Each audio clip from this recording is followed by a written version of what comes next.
All right. Hello, everyone. If you're watching this recording, this is session 3 of Scum and Villainy, with Stars in Your Eyes. We're back with our same 4 players who can introduce their characters real quick again in a couple sentences for us all in a second. I did just want to go over our lines and veils. I'll do that every couple of sessions just to recap that with people. If I can find it here. Yeah, they are. So just to remind everyone, our lines are violence against children, sexual violence, torture, racism, and homophobia, and our veils are graphic depictions of sex and ultra-violence. So those are things to just kind of keep in mind and stay away from in the game. I just always start forgetting things after a couple of sessions, so I like to go back and check in on those. All right, and let's just go around. Terry, do you want to just give us a quick reminder who Headliner is? All right, I am playing Headliner, and he is Mystic, kind of just trying to find his way right now. He is new to his powers and is getting schooled by a person he's met, rescued actually from Satan. All right, great. That is where he's at the moment. Great. Richard, Candyman? Candyman's the pilot of this little expedition and universally recognized all-round top guy. Fantastic. Stephen and Cardigan? Yeah, I'm Steven, he, him, and I'm playing Cardigan. They, them are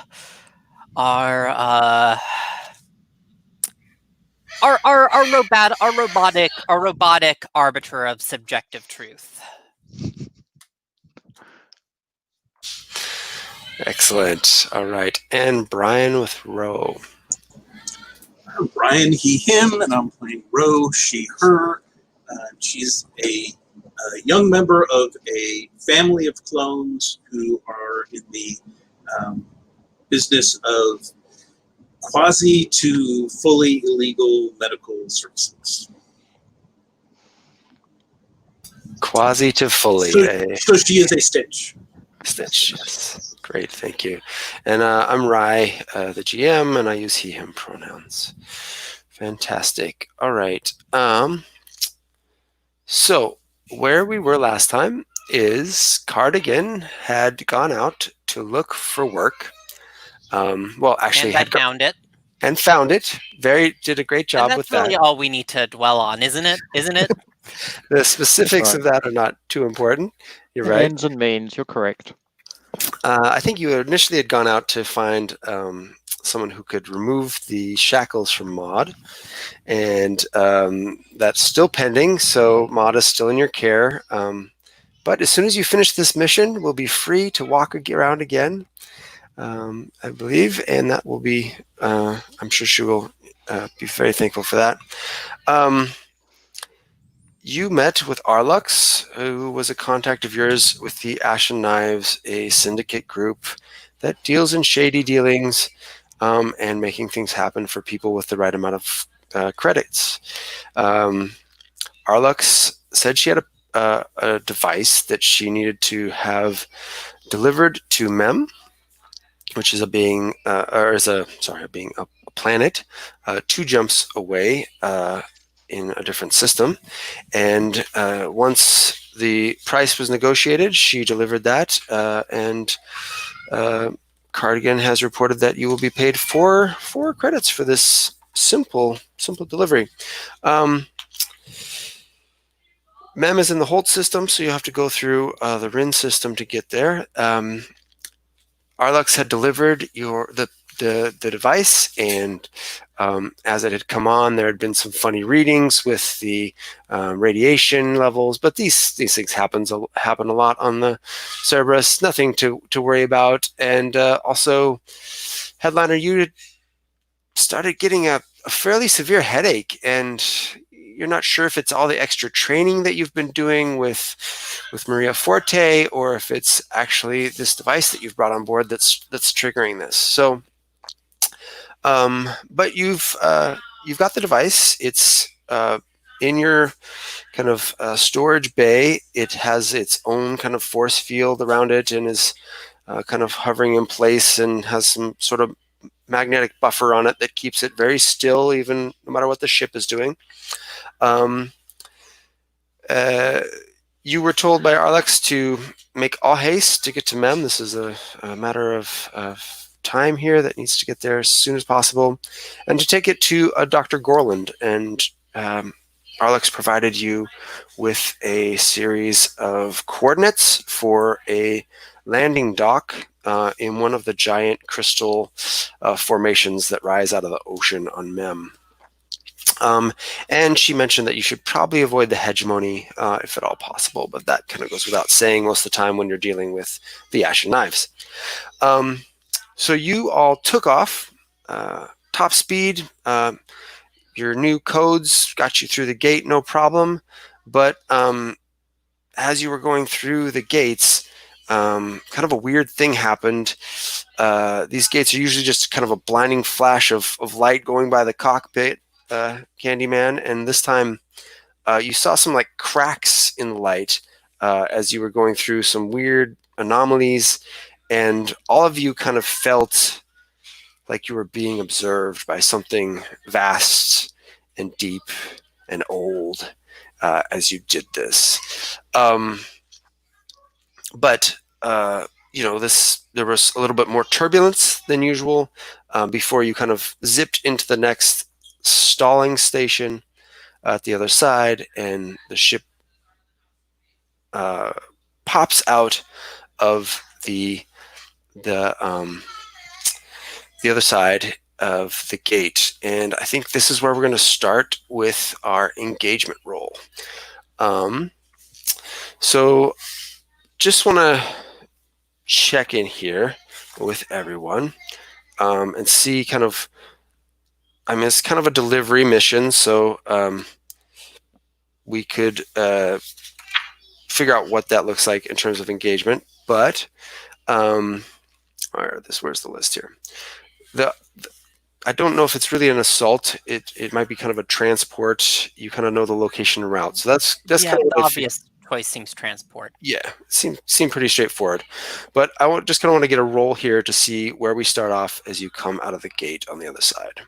So I think Candyman, if you could roll fortune for me, and let me see if there's anything we want to add to this.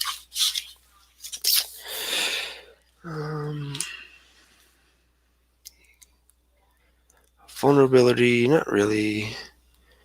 Friends and contacts provide aid or insight for this operation. Are there any enemies or rivals interfering? I think that, not necessarily yet. So, no. Are there any elements you might want to consider? I think I'm going to give you 2 dice for this. So if you just want to make a fortune roll, two dice.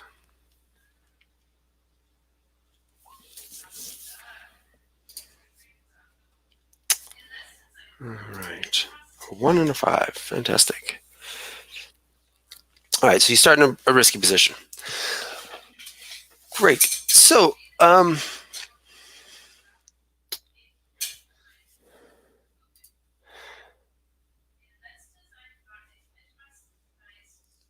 Headliner, you are in your cabin with Maria Forte, and you're kind of complaining about your headache to her as you come out of the other end. And she's like, look, I know you think it's the training, but I'm telling you, it's that device. Whatever that device is, it's messing with the way I've never felt anything this intense, but when the hegemony had me in that military base, they had small ones, like the size of your finger, that they would train us with, but mostly kind of mess with us with. Like, we would have to try to rebalance the way in the room when these things were turned on, and they're not good things. If you're exposed to them for too long, they'll mess you up.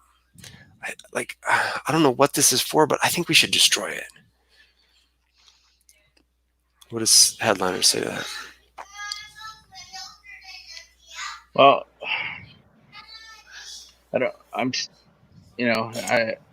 I can't argue with you that it could be that, because they didn't start until after it came on board. But the training has gotten more intense as well, so it could be a combination, right? But I'm not used to this. Can't you just feel how you're not as affected by it? I know I'm not, but that's because I've had training. I've learned how to shield myself from these things.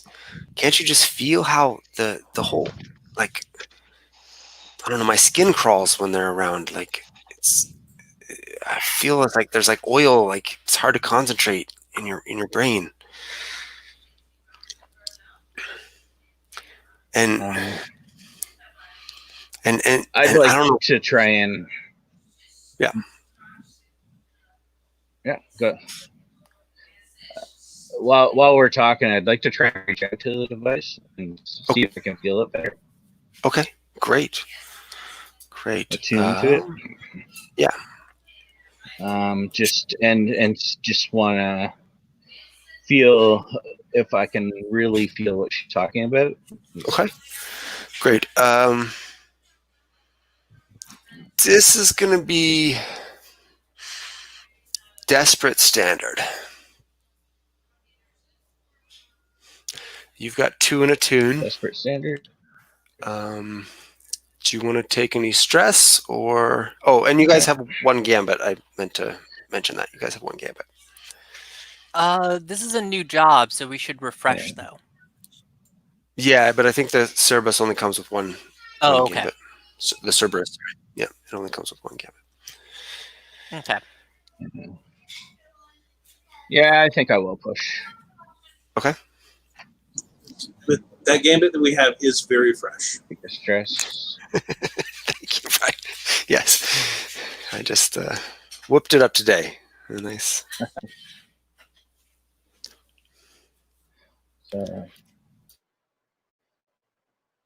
So you said it's. Not sure what it did there. I'm just going to cancel that. So that costs the 1. All right. And I'm going to take an extra die with it.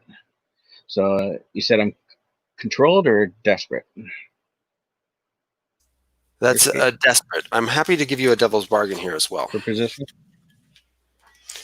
Desperate standard. Yeah, actually, let me hear it. Let me hear that the bargain is. I'll give you an extra die.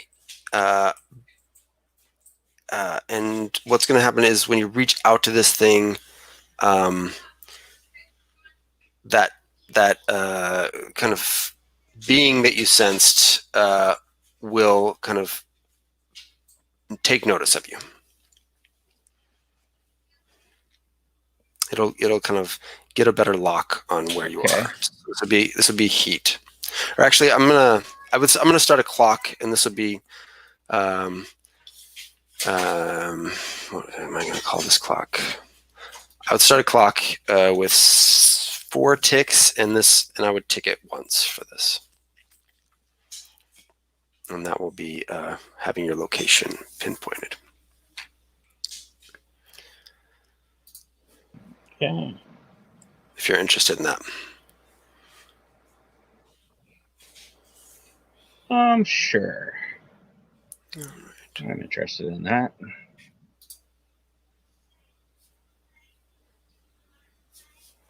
Desperate standard. That'll be 2 bonus dice. Let's see what we do.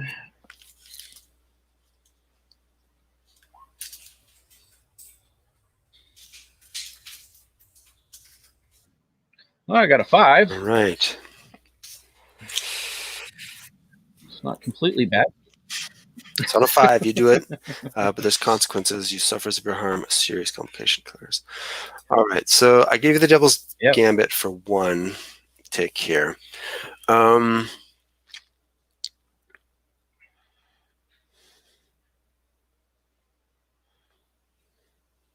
Okay.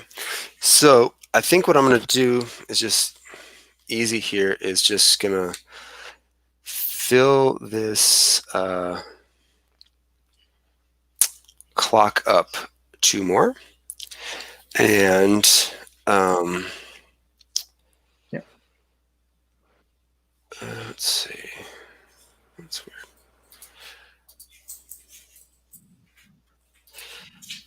There we go. What happens is you reach out to this device and you attune to it, and what you feel inside is like a very strong, almost like a magnet, where uh, it's pulling in energy from around it and storing it, like condensing and packing it in, and it's pulling. I mean, energy is energy, right? Like we're all composed of atoms and matter or whatever, and so it's pulling stray electrons, it's pulling uh, particles that form the way, whatever those are called in this universe. Maybe there's something else that we don't know about. It's pulling all that together, and so it's creating kind of a vacuum of around you. And you can feel that if you're too near to this thing for, I mean, right now it's like giving you a headache, but who knows how long you have really before it, worse things could happen to you. What is it you wanted to also to get? Is there anything you wanted to do to the device while you're attuned to it, or try to interface with it, or anything? Yeah. Well, I was trying to get a better feeling of what it's actually for, like what it actually does. Yeah, If I can. it's like a giant focus kind of thing. Like it's pulling all this in, and you kind of get the sense that if it was connected to the right types of tools, it could do that even on a broader scale, and it could also focus that energy out and disperse it in a manner as well. Like there's an in and an out, and right now it's just kind of pulling stuff in, and not super fast compared to what you think it could do.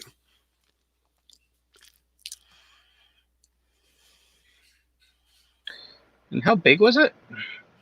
It's about 4 or 5 feet long. It's in a big case. You don't know how big it is within that case, but the case was about a foot on each side, so 20 centimeters on a side kind of thing. Okay.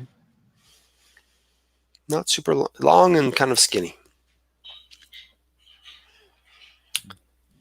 Does it? Yeah. So, and if I try and reach to anyone else, does it stop me from doing that, or is it? No, it's not like there's no intelligence here. It's a machine. Okay. I mean, there might be some, I don't even know if you could call it intelligence. There's definitely algorithms and stuff running in there, but there's not like with a purpose, I guess that's what I'd say. All right. Well, typically, when you're shipping something, you don't open it. So. Okay. So, did you say anything else to Maria? I'll say to her that I'm not sure that this device is exactly the same as what they're using, based off of what I'm feeling right now. Okay. Because it seems more robotic or mechanical than it does completely harmful. Yeah, it's just, I don't know. These types of things can be so dangerous. Do we know what they're going to do with it at all? I guess they didn't tell us that, did they? I doubt they told us. I doubt Cardigan asked. And if he did, he probably would lie to me anyway. Yeah, they do lie a lot. Oh man, they're good at it too. Yes, yes, and sometimes at opportune times. Yeah. All right, let's leave Headliner there. I want to go up to Candyman in the cockpit. you've just come out of the way gate and or the Stargate here, and you notice on your radar screen directly, like on your tail, 2 bogies. Oh, damn. Hey, boys and girls. Bogies on our tail. And I'm going to just nudge it up Okay. to Are full they speed here. of the hegemony variety of bogies or non-hegemony? Well, I'm assuming they're locals. So coming out of a warp gate, they'd be local to the area. I'm gonna. I don't know. Do we have You've a got scanner? Can very I scan good. You've got a long range scanner. Yes, you can definitely scan them. them? Okay, I'm gonna run Okay. a scan. I think it would be a study, probably. Study. And you're starting Right. here Yeah. risky. So risky standard. Okay. Sweet. I'm naturally good at studying, so risky, standard, no bonus dice. Let's check it out. Go on. And what do we got? Oh, 4. 4 and a 4. All right. Um. So you, well, I'll just tell you what's going on here. The complication. You scan your scanners. You're looking at them. You're trying to figure out the reading. Like you're looking for the ship's serial number, ID, call sign, whatever it is Yep. you look at, and you're getting nothing. You're Nothing. just getting energy signals from both of these things, Yep. and they're kind of blowing up the charts, really. And it's at this point that kind of a beam of light kind of sears across the bow. And I think it's going to, that hole that you just got fixed here. It punches a hole through it, and it's at a part that you can see kind of out of the cockpit, and it's not like a life critical system or area. Yep. It's kind of on one of the wings. May make it difficult to fly To land the thing. atmosphere, but it's not like it blows it apart or blows a hole in it. The light just kind of connects with this part of the ship, and that part of the ship just kind of glitters out and is gone. Okay. Well, I should look, I'm going to remind you fling us that there's into. also resistance rolls. Yes, you can resist this if you'd like. Oh, can I? How do I resist it? So you would go to where are we at?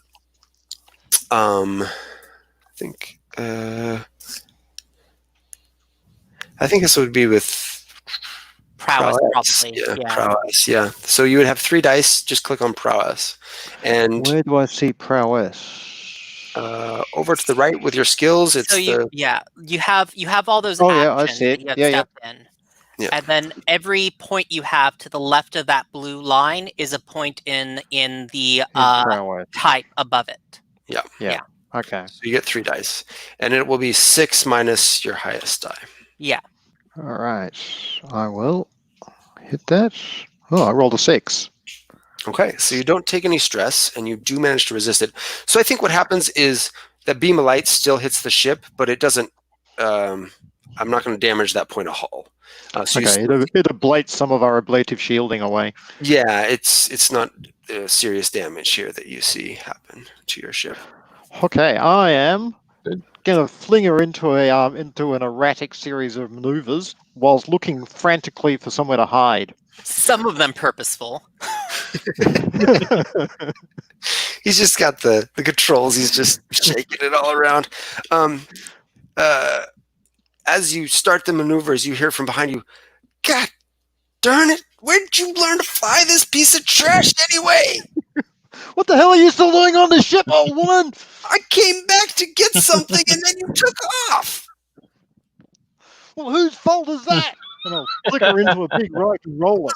Usually captains know who's on their ship or check before they just blast off in a hurry. I had a deal set up back there, and you've screwed that up too. You can't do anything right. Well, see if you can work out what the hell it is shooting at us. Do something useful with yourself. I don't fly ships. I rob convenience stores. According to you. I'm not asking you to fly it. Scan those fellas. All right. Anyway, is there anywhere to hide? Is where I want to know. Yeah, we'll come right back. Cardigan.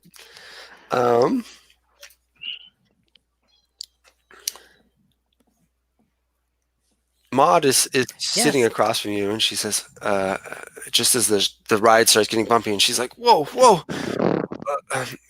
Cardigan, what's going on? Why does the ship always seem to be getting blasted at? Like, who did you take this job from?"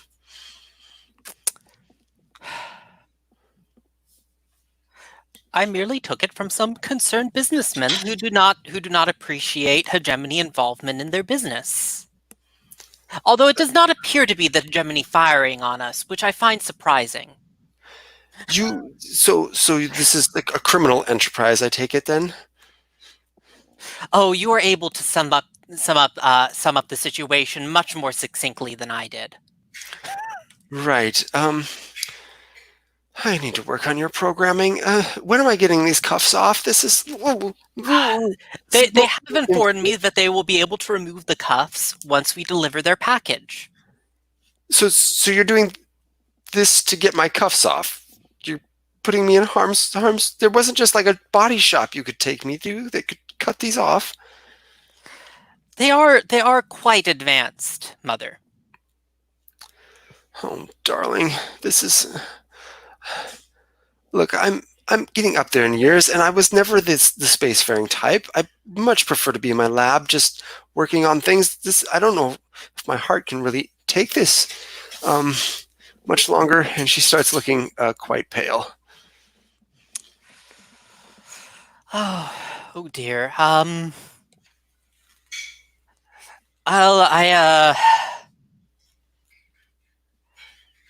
I direct her to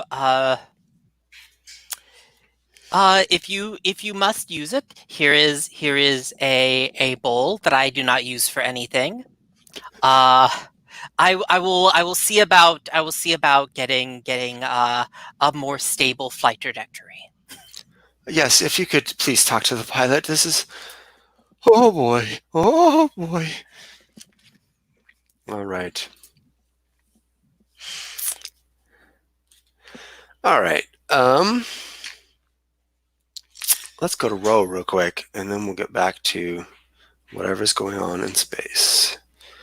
Ro, you and Raven are in the med lab real quick, and you're kind of cleaning up the medicine that you've noticed is all these vials have just corroded and pretty much melted and are oozing out of one of the cabinets.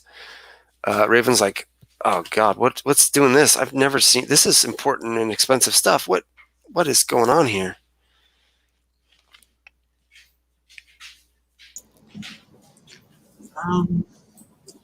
My understanding is we've taken on some volatile cargo. Oh, jeez. Well, should we be wearing our lead vests or something? I mean, this is melting medicine in the vials. What's this going to do to our spleens? Yeah, I mean, in ideal conditions, we would be taking greater precautions. I think we're going to have to, treat any injuries after the fact, unfortunately, instead of prevent them in advance. Okay. I'm trying to think if there's any risk here to cleaning this substance up now that it's all corrosive with a ship that's kind of bouncing all over the place. But but I think we can probably just assume that you do it. You probably have some big rubber gloves or something like that. Brian, does Ro do anything else on the ship, kind of besides Doctor? Like, I think Cardigan's kind of in charge of communications and stuff like that. But Well, I could man the scanners if I'm in the cockpit. What else would Roby good at? I guess that's another question. I also have hack, so I'm Okay. maintain the whatever electronics. Okay. Cool. Great. And I guess a question for Candyman real quick, and all of you can answer this too, are the weapons on your ship, are they kind of ones that the pilot fires like Luke Skywalker, or are they like on the Millennial Falcon where there's a separate gunnery person? So the thing is, do we have weapons on our ship? We have grappling hooks. Yeah, we have grappling hooks. So I reckon that'd be a separate thing that somebody, you'd come alongside and it's someone's job to fire them at whatever it is you're trying to grapple. Yeah. Yeah, although I somehow feel like grappling the energy fighter is probably not a great idea on our part. I think that's a wise observation here. Okay, great. Well, let's grappling go. Something to change our direction really quickly might help. But That's true. Well, that's true. All right. So, Candyman, you were looking for some place to hide. Well, at least to dodge through anyway. Okay. Well, in this sector, there are a few things here. Preferably something in the direction of where we're going. Yes. Yeah. That would. Hey, do they look like space fighters, those things, or are they going to pursue us into atmosphere if we try to drag them, do that? Yeah, they look like just like flying comets of energy. And every once in a while, they kind of glob together, and you'll see them kind of fire a piece of themselves forward to try to lance you like they did. That is not good. I'm basically thinking I've never seen something like this before. Yeah, no, you've never seen anything like this before. All right. I'm also thinking that little pink powder that I had from the planet, I'm going to just incinerate that when I have a moment. You have coming up to your left here. I guess left down. Don't ask me to say starboard or whatever that is in the real ship terms, because I can never remember. Starboard's right, isn't it? Yeah, I think. See, Yeah. There's just a mass of floating junked ships, and you can see some kind of blinking warning beacons around it on your radar screen. This looks like just a giant junkyard of sorts. So if you would like to try to hide in there or dodge through there, that would sounds like a plan. to do it. Okay, in the absence of nobody else being here except for Mav, I'm going to head into that. Okay. So, and I'll say, Mav, we're heading in there. Terry, did you want to say something? From anywhere else in the I was just wondering, from anywhere else in the ship, can we actually see this? Like, see what's coming out? Yeah, you tell me. Are there other like windows in your crew orders, or? I would like to think at least in our where we eat, there would be something for us to, gaze at the stars. Look out. Okay. Yeah. Are you going to head down there and mess hall? Can you sense anything? Like to see is that a thing you can do, Terry? Headliner? Is that a thing you can do? Can you? I can, but I picture it as I have to be able to see it.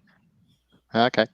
Or no, because the power I have to have some sort of intimate knowledge of it, or we've frozen previous knowledge of it. Am I still frozen? No. Okay. The power I have to have some kind of intimate or previous knowledge. Okay. Okay. Yeah. So what? So if I can see it, then I might be able to reach out to it. Okay. Just the way I look at it. What's going to be your plan while you reach out to it? Are you going to try to redirect it, distract it, Yeah, communicate with I'd it? like to try and communicate and see why it's coming out.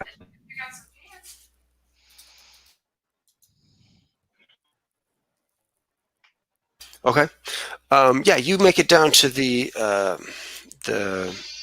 canteen where you eat, and you can see up through the glass in the ceiling every once in a while when Candyman's making a loop to avoid getting blasted. One of these things through the thing. Why don't you give me an attune?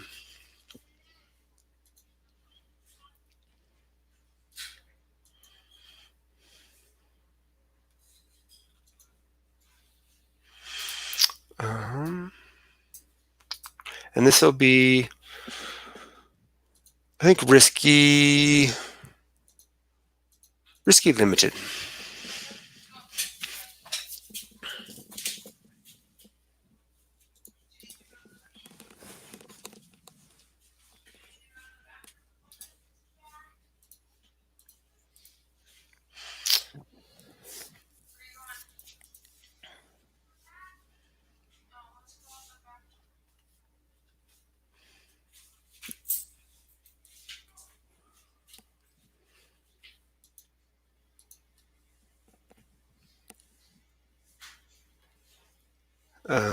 Do you want to use stress for any bonus dice, Terry? You're muted.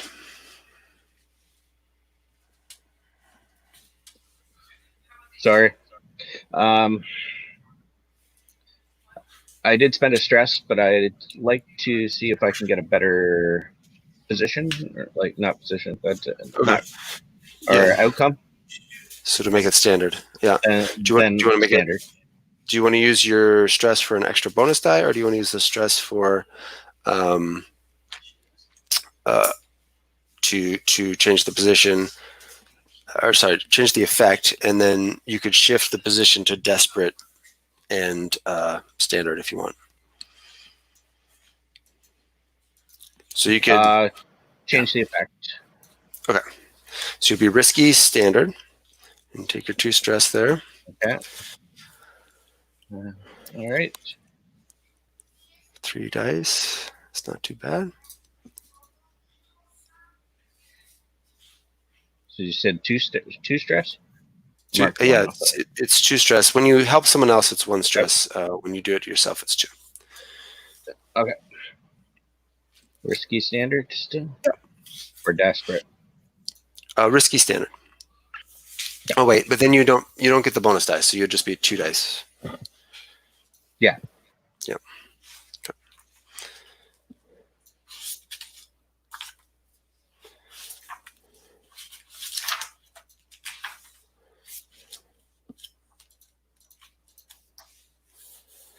Command. A 5. 5. Okay. Didn't come through over here. Okay. Oh, there it is. All right. So.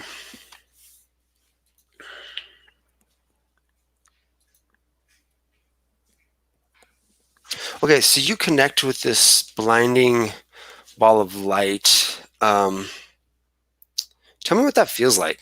It has kind of a consciousness, but it's more of a purpose in that it was given a purpose to destroy whatever your ship is carrying, and that's kind of the limit of its consciousness. It'll do what it needs to. It can kind of basic problem solve, but what does it feel like within you when you connect to this thing? So it feels almost like an AI of some kind then? That's what I'm thinking. Yeah, but more, not so mechanical. Yeah. More alive than that. Like a basic intelligence with a very focused purpose. Okay. So it feels invigorating. Okay. Like almost like there's an energy kind of feedback to me. Mm-hmm. And so I want to start kind of studying this type of being because I've never encountered something like this before. As part of it, and trying to communicate with it and ask it to, stop. See, I don't know if there's any way that to interface with it to actually reprogram it. If I can find that. Yeah, let me deal with the current Yep. kind of effects here, and then I think what you would have to do is make a separate role and try to kind of command it if you wanted it to do something else. Yeah, and maybe we can, depending on what that command is, maybe we can link that into an assist for Candyman trying to get away or something like that. So, so you feel invigorated by this thing. It's almost like you didn't realize how much energy that device was sucking out of you until you connect with this thing, and you just feel not even 100% alive. You feel like 120% alive, just full of it. Like you kind of start shaking a little bit, and unfortunately, that kind of draws its attention, and one of those beams of light comes flying down, and most of it gets eaten up by the kind of do you guys have shields? I forget. Jump drive, crew quarters. No. Some of it, most of it gets eaten up by the hull, but a few kind of just pinpricks blast through the glass, and I think one of them is going to strike you. So this is going to be what is the word I want to give you for this harm here? Not punctured. Dissolved, maybe. It's gonna. You can attempt to resist this if you'd like. But you only have 3 stress left, so think about that. Or you could use one of your. You could probably use your armor or something if you want to check 2 boxes there. I was going to say we haven't picked our loadout, so yeah. Yeah. I think I would probably do armor. Okay, so instead of like getting you in a really vital area, I think it just goes right through your arm, and you just see this bead just go right through and just leaves a little tiny hole for a second, and then blood just kind of drips out of both sides of your arm. So if you use your armor, it'll be a level 1 harm, and that'll just be pierced, I think is maybe a good word. I'm having a hard time thinking of a word for that, but just type in pierced under level 1 harm. Candyman, you're looking for a place to hide. There's a huge junkyard ahead of you. Why don't you tell me what you're going to do and how you're going to try to pull this off? Oh, you're muted. My plan is to try and fly into one of the larger bits of junk. So if there's like a huge thing, like a freighter or something like that, I'm hoping that I can just fly into it, come to a sudden stop and kill all the power, and hope like hell that that's going to be be enough to to hold the give me a, what is this? This could be a skulk. Oh, good. I'm just no crap at that. Or okay. It's probably a skulk. I mean, I think a helm would be more like you're dodging through, using them as shields and stuff like that. So to me, it would be a skulk. Yeah. Do you want to? Yep. No worries. Do you want to make this like a setup for me to try to kill the power and whatnot? That'd be a very good plan. All right. So I can make my way up. Ro, you come up to the bridge. You see him doing there, and you see also Mav is like holding on to something and just kind of like every once in a while, just kind of pressing a random button. Yeah. Great. We have those little leather straps that you can hold on to. Subway straps, awesome.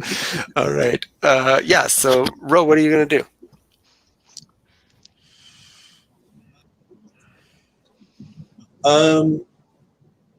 Well, is Candyman going to make a helm roll to get us into position first? Oh, do I want to do a helm or should I just and go Ro ahead does and- the skulk? Is that what you're saying? Yeah. Or you could just do the skulk, and I can. Or you could just. And I can assist with the do the scope. And I can assist. I think we could do it That either would of make sense to two me. ways. Yeah. I guess we want to know what our position in effect is for the skulk, Yeah. and whether or not we need to try to. So I think improve this it. could be actually a group action. Like you guys are coordinating this together. He's doing the flying, and you're like, okay, turn left here, turn right there. And so what you both do is roll your skulk, and then we will take the highest from all of your rolls. Yep. And then I could rather have Yeah. an assist. yeah, I see the assist, but and then any failures would be stressed to the person leading the action. Yeah, I just Yep, think if sounds good to one me. person, if it's only two people and one has 0, the assist is just a better option. Yeah. Okay.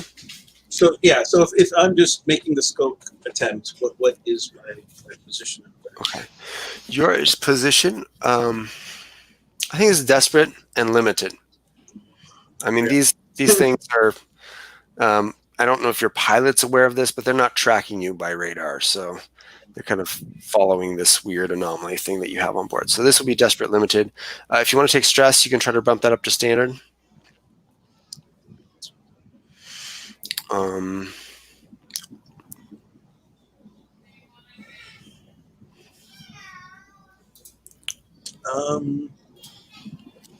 Yeah, I mean, I can just push myself. Dude, I mean, the other option is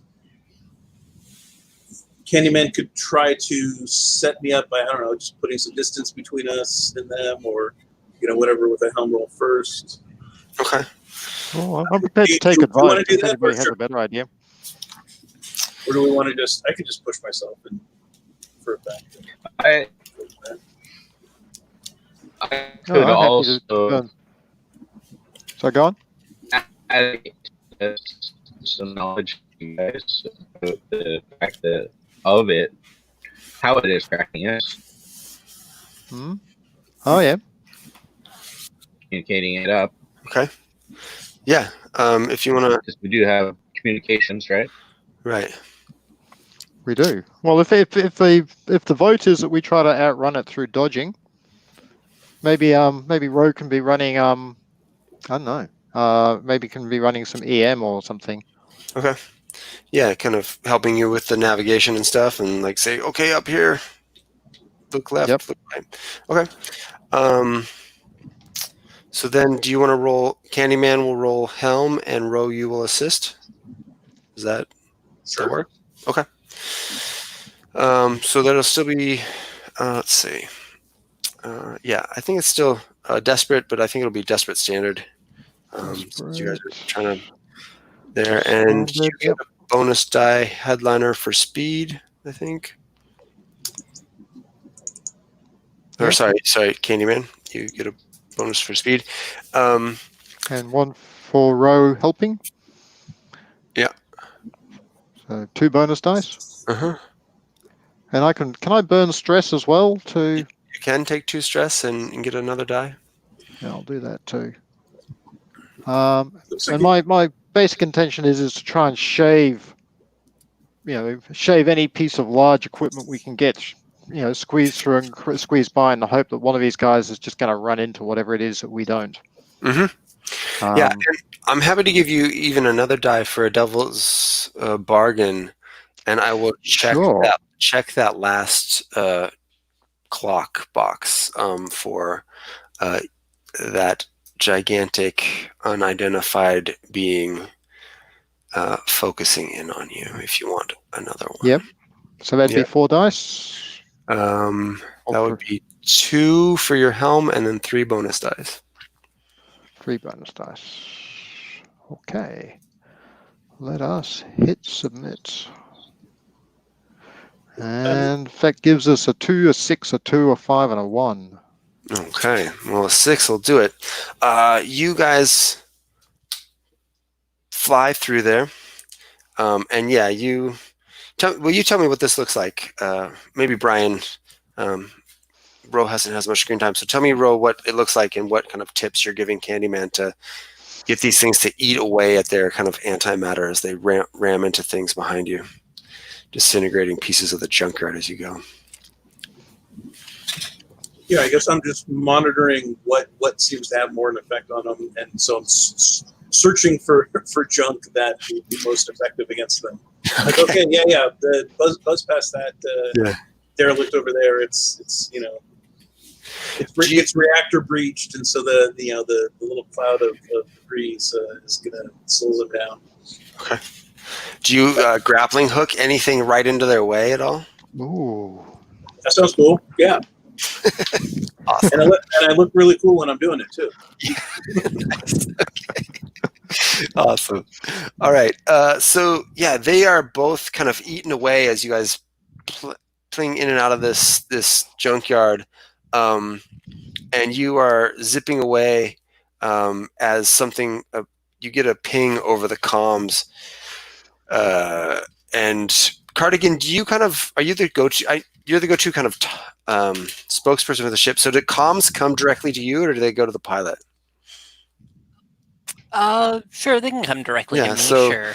You get this kind of rough voice, female voice.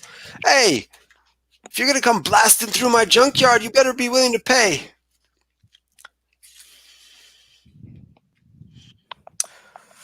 Oh, my apologies. Good, ma'am.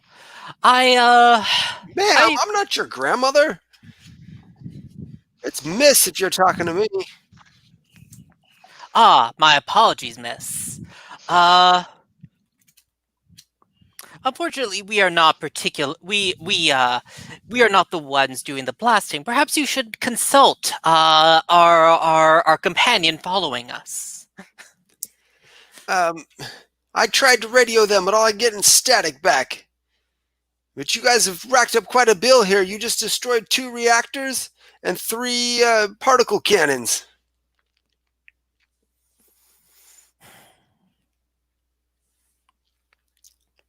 Oh, of course. And we should dearly like to repay that. If you simply contact my agent on MEM as to collecting payment, they can be reached via the following number. Okay. I'm just full on giving them fake number to reach me at. Okay. Because we don't have the money to repay all this damage. Yeah. She says, if this doesn't work, you better be ready for a bounty on your heads. I've got your ship's signature right here.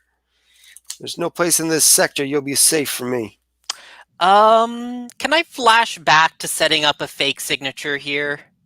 Sure, yeah. Take 2 stress for that. Yeah. Cool. Okay. You don't want extra heat here?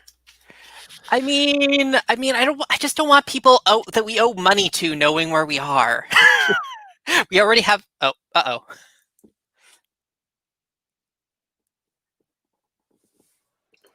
That's not a good person to have drop. Oh, here he is. Kick me out. I don't know. Money. Yeah, that sounds reasonable. So you blast away. You can be rest assured that in an hour or 2 there will be some additional anger here in. I don't need to still talk my way out. Like that was just so we don't have the people knowing our ID. I assume you still would want me to like talk my way out or something.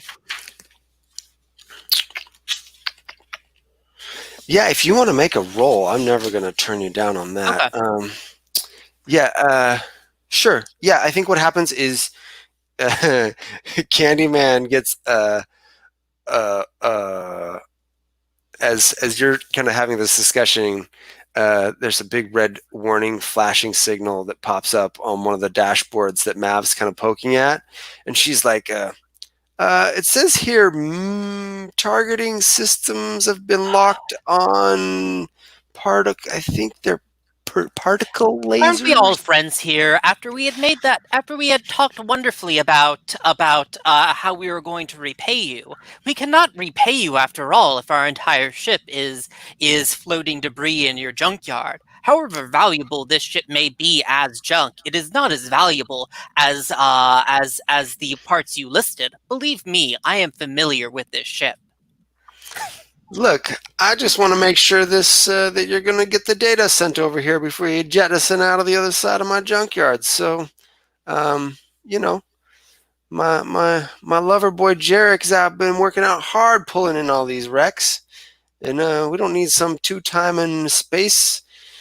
I don't even know what to call y'all folks in your funny ship here, marauding through here and blowing stuff up. So, I'm just making sure you don't go anywhere too quickly here. Ah, yes. You know Jarek. How wonderful. Jarek and I have often spent many times together drinking at the bars. Okay. Give me a roll. I think it's risky standard. I've been trying to push towards consort here. I'm trying to be the friendly guy. Sure. But you sure. think sway. I mean, you don't Yeah. really know this person, so I think, and you are kind of lying again. So I think Yeah. Sway's probably better. I'll push myself for an extra die. And what's the position and effect? Risky standard.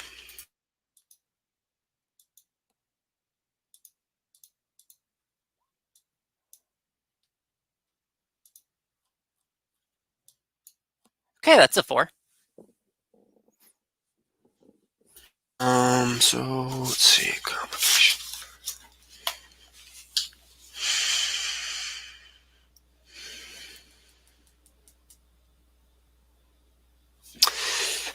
I think the way we have it set up, they'll let you go with those with the codes that you're sending over, or that you got your heat signature. You sent these kind of codes.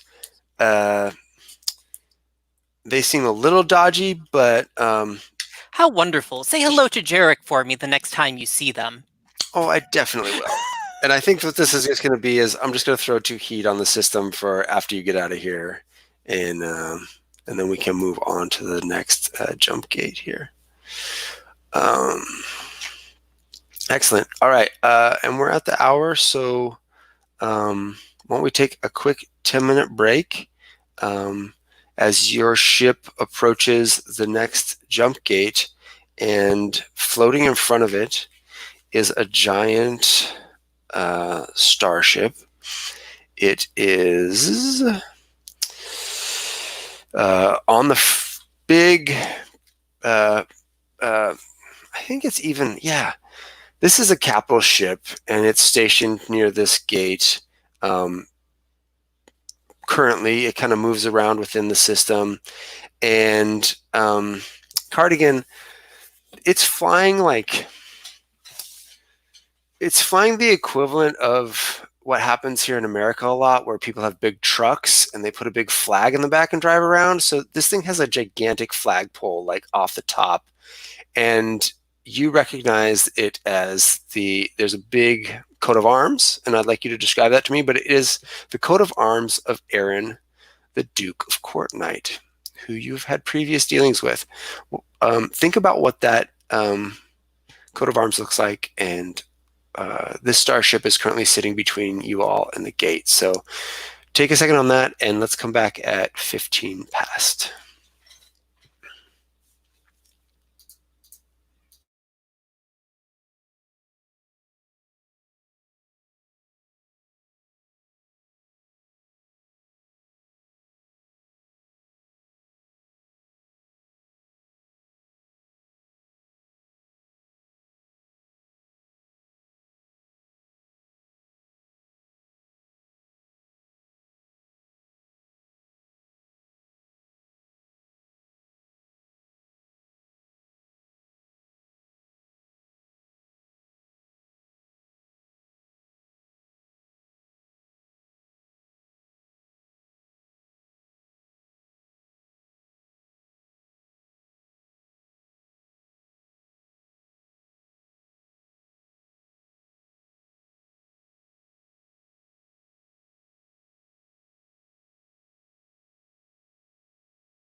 Do, do, do, do.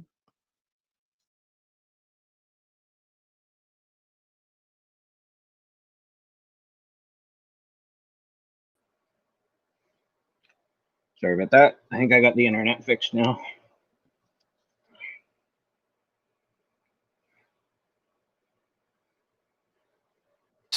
Sounds better. Cardigan, I want to come to your description of this banner in a second. I wanted to just have Headliner think about what he has done in the few minutes that have since having a hole bored through his arm. What has been done there? So think about that, Terry, and then we'll come around to that once we get into our next bit of mess here. How do you feel about having a hole bored through your arm, Yeah, Terry? yeah. I mean, is Headliner kind of? Did you call for Roe? Did you run to the med bay? What think about what that looks like?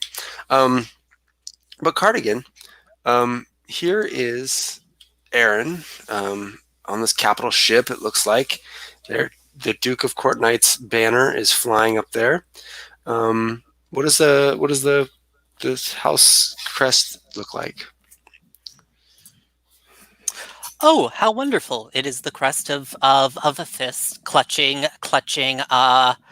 a collection of lightning bolts. Under the watchful eye of the hegemon.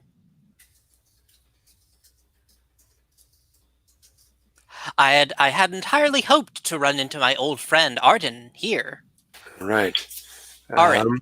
Aaron. Why does Aaron not like you? Or what? Why is there a down mark, I guess, on your character sheet here? Well,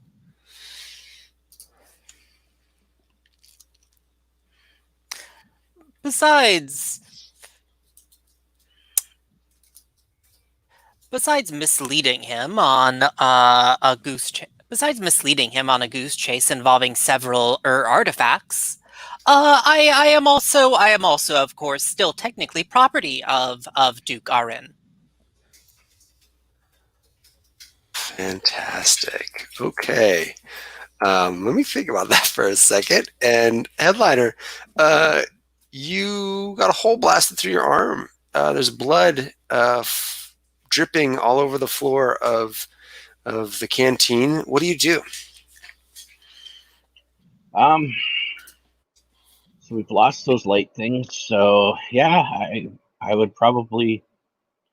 We have a med bay, right? Yeah. So I would head to the med bay and say, I need some help down here. Yeah. I'm bleeding. Great.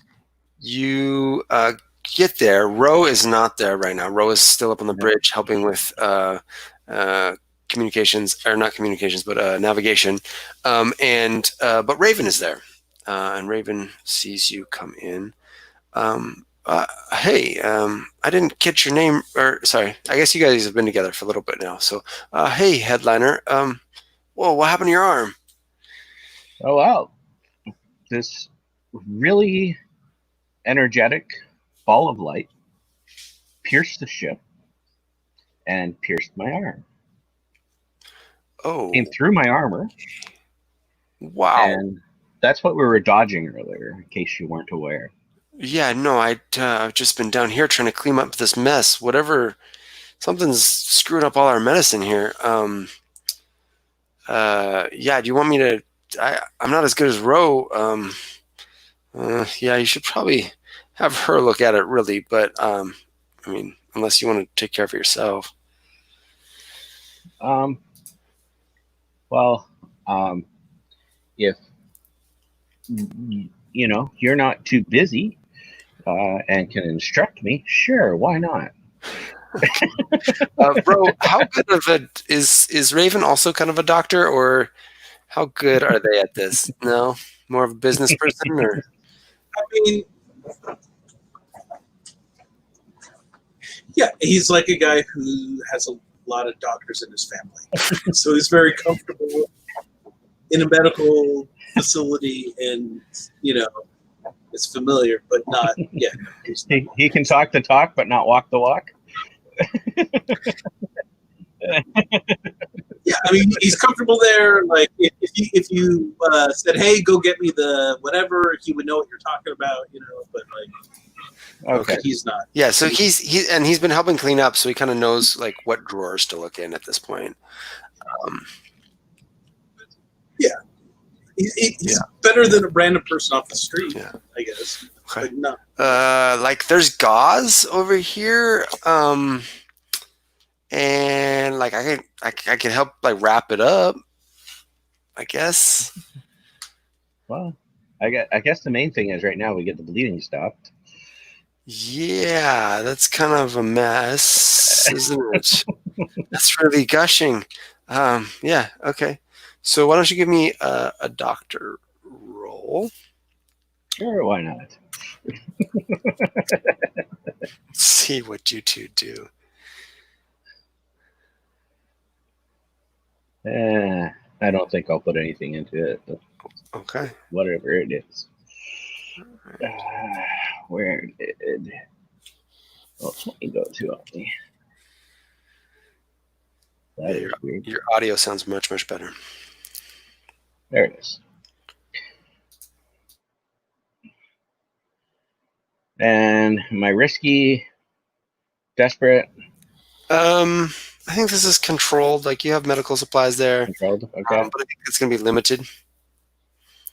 Like you'll be able to get the bleeding kind of stopped, but you're basically just putting pressure on it until someone can look at it. So Well, it's a 4. 4. Okay. Oh, I got to take the lowest. So. Oh, right, it's a 2. Oh gosh. Okay. Risky 2. Why you push yourself on these things? Yeah.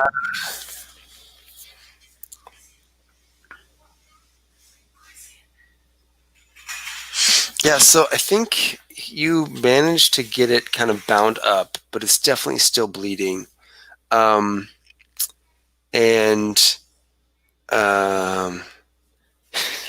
Raven's like, and I think you take this. It's called Clodramulette. I think it's supposed to help with clotting, so it should help you heal faster. And he gives you something, and you take it. But that's not what it was for. So I'm going to put under, I'll give you another level 1 harm here of dazed, dopey, because this is going to be actually, it's just going to, like, the pain goes down, but you're just out of it. And I think as you're out of it, you also feel like a little bit like you can kind of feel space closing in around you a little bit outside. And the coldness that you were kind of feeling from the device starts to kind of ratchet up. Like almost you can feel it, its tendrils kind of coming into the back. So Cardigan, a soldier's voice comes over the comms. Paging the R29 class firebrand Cerberus. Please identify yourselves and your cargo. This is a routine control stop.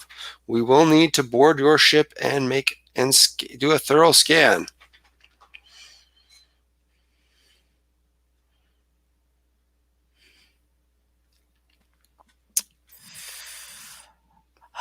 So let's see here. Yeah. Perhaps we're I under think. quarantine. Greetings. This is Bart, bounty hunting and retrieval transport. Greetings, Bart. Yes, please make your way to our docking bay where a scanning crew will meet you. We apologize, but currently there is a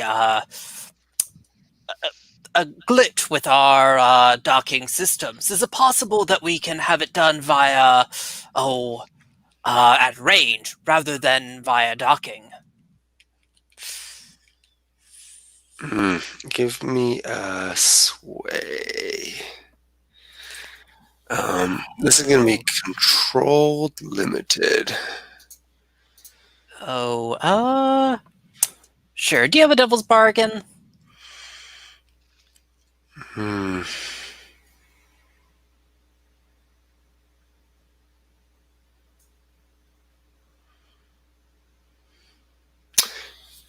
Yeah, I got a devil's bargain. Aaron will get notified about this. And Yeah, that's fine. Won't necessarily know it's you yet, but we'll be notified. And so, yeah. That's fine. And I'm going to push myself for effect, so it's going to be controlled standard.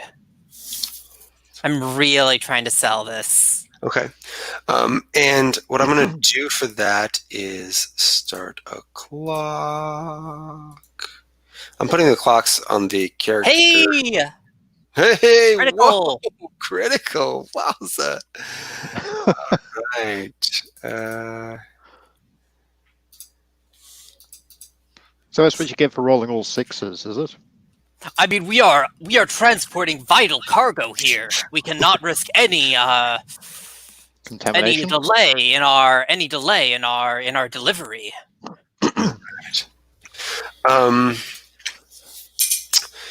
Very well. Please transmit your cargo manifest, and we will do a long-range scan. And do you get anything bonus on a critical again? On a critical, it's greater effect. So, okay. like, so you get great effect. Okay. Yeah. Because you were at standard, so. So great effect. Yeah, just send us over your manifest, and we'll do a long-range scan. No problem. Cool. Very well. We will send over the manifest immediately. And I assume probably because of the critical that whatever comes up, we're probably in a better position for, right? Yeah. You guys will stay in a controlled situation as long as that stays in a controlled situation. Do we want to send them the information about our radiation leak as well, which is still showing up on my damned instruments? Yeah, I'm trying to think how we're planning on passing this scan. I mean, saying it's a radiation leak sounds. I mean, I did establish that we took some damage. Well, it could be a radiation thing that we're moving. Why don't we send them a manifest saying that we're shifting an unstable radioactive container to MEM. Some super legal radioactive. Radioactive waste.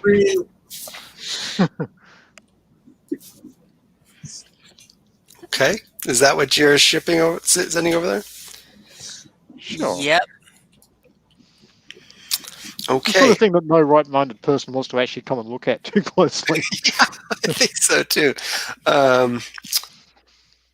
So you send over the manifest, and the voice comes back on and says, "Ooh, yeah, we're picking up quite a reading off of there. Are you all wearing protective gear? Because, geez, I am not bound by weak fleshy parts as you humanoids are. Great, but we're getting at least a half dozen, humanoid readings as well. That's quite a leak you've got in your reactor core. Do you want us to send a team out there to fix that for you, or to support that? We can maybe get some containment set up, because that may. As I said in my designation, I am a retrieval transport. Everything is under control. Yeah, I just, gosh, I'm just worried about what that kind of radiation might do in the gate. Like a couple of months ago, we had a ship go in with a radiation leak, and just parts came out the other side. Are you sure you wanna risk that? I mean, the gate was fine, but we'll let you in. I am more than convinced of my lead engineer's reassurance that we are fine. Okay. They'll let you go past and enter the gate. With a critical, I'm not gonna push you too hard on that. So, the gate opens up. The ship goes into its little stasis transition, and then you fly into the light, the tube of light. And last time where there were like a couple of cracks, this time there's just like gaping holes, and tendrils of white light start just wrapping themselves around the gate and spinning in. So I need Candyman. These are like just tendrils of light, like octopus arms reaching in to try to rip the ship apart. I need Candyman to roll me a helm roll to get you guys through here. I can do that. Okay, and I'm going to burn stress again for some kind of advantage here, because Can I reach out to it as well? If you'd like, do you want to do that as an assist, or you want to do that as an attune? I think as an assist to try and tell him where it's coming from. Okay. So you're like using the way to kind of feel where these things are coming in and giving him a heads up. Yeah. Okay. Great. Okay. Right. This is going to be a. We're going to start you off risky standard. Standard. Yep. And I'll burn 2 points of stress, I guess. Mm-hmm. Now, because nobody wants to get stuck in hyperspace, I think we might exceed the specs of the ship to really come through this. I also want to be coming out at full bore as well after last time. Okay, so you get an extra D for your speed roll. Yep. And what are you going to damage on the ship? Well, I figure that we have pinpricks in the window in the gallery. Mm-hmm. So maybe we just destroy that window, and we lose the room to the cold of space until we can get it repaired. Okay. All right.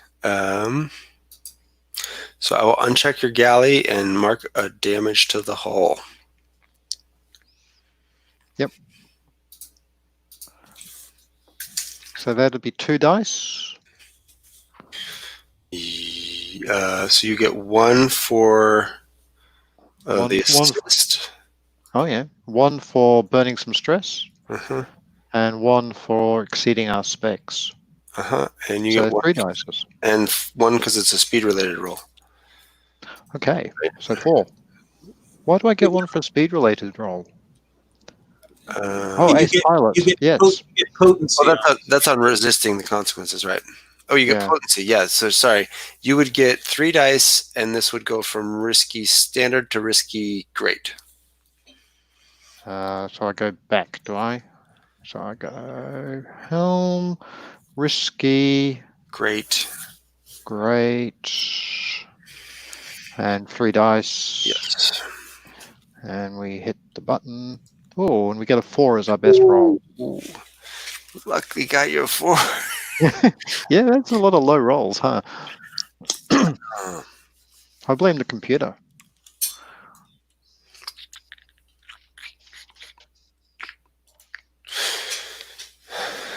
So, perhaps something comes onto the ship with us.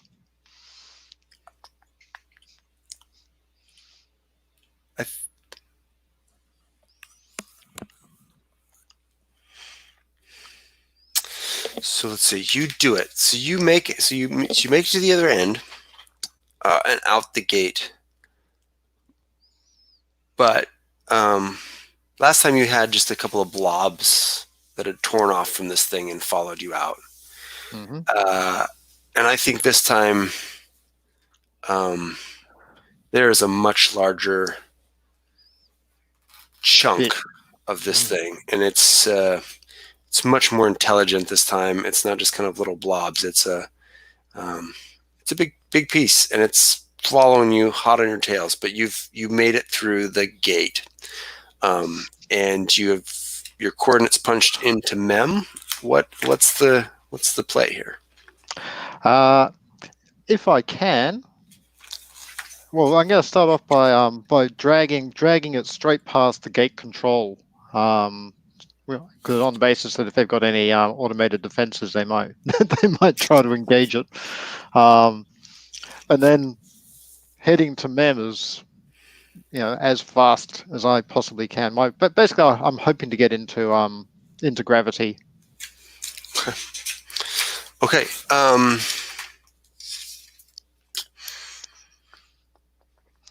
And anybody who can help, Mr. Headliner, we're good with that. Well, I'm just waiting to see if their defenses kick in or not, and if they don't, then I'll do something. I feel like using I've got my cool I'm a doctor, not a ability. And I want to use it to rig something. Okay. Get this thing on fire. Because I was, observing, what slowed these things down. And so maybe I was anticipating we might need to do something like this. So what does that look like? What are you gonna? So I am pushing myself, and I'm using a trick that I learned from an old patient of mine, a guild engineer named Sprecht. And when he showed me this trick, it was to make a trail coming out of your engines is like a way of showing off. Oh yeah. But this is gonna we're gonna burn through a bunch of fuel, but we're gonna eject a trail that hopefully this thing will get caught up in and distracted by. So we can get away. Okay. Fantastic. What are you gonna roll? You're rolling doctor. Yes, so I'm rolling doctor to rig. Okay. To rig. Okay, great. So you take your stress. Yep. Okay, so you got 2 plus you're pushing yourself, so that's a bonus die. Well,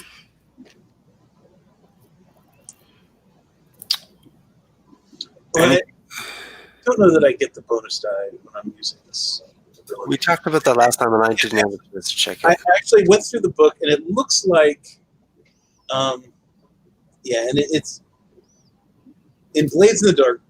Got an edit where they actually reworded things so it was more clear which abilities did that and which didn't. It seems like in Scum and Villainy, the only ability that clearly you push yourself to activate it, but then you also get the bonus die is, I think, one of the muscles abilities. Okay. And then otherwise, for the most part, it seems like they don't. Okay. The muscles unstoppable ability, I think you still get the normal push. And otherwise, it seems like you don't. Okay. Do you want a devil's bargain? I would love a devil's bargain. So if you, I think if you work with Candyman here, you can take one damage to your engines to really, because you're going to have to burn this stuff out. And some of that's coming out through your engines, right? And so that's going to put some damage on your engines. But you'll get an extra die here. And we have a gambit, don't we? You do have a gambit. Do we have 2 gambits because Cardigan rolled a critical?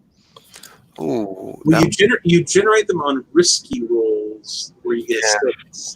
It was a control. I'm coming back up, and we have not generated any yet. Yeah. Maybe Headliner can help you here, reaching out again and just continuing to direct. I don't know, how's Headliner doing? You're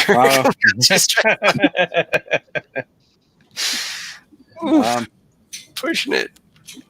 Yeah. I was About Candy? That's why I was waiting to see if their defenses kicked in. Maybe Candyman. Yeah. What if Candyman takes a stress to do this maneuver through the defenses because you're getting shrapnel's coming out around you guys too, kind of Sure. he's kind of I'll do dodging. that. Okay, I'll burn stress. Just the one or two? just one. Okay, so that is 1 bonus die and 2 for Doctor, I think. Well, I got an assist and I got a double spark. Oh, right. Yes. Okay. 2 bonus dice. So what was this? What was my position? This is desperate and standard.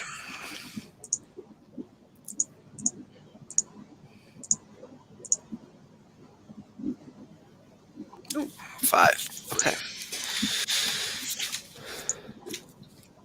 Okay, so this works really well.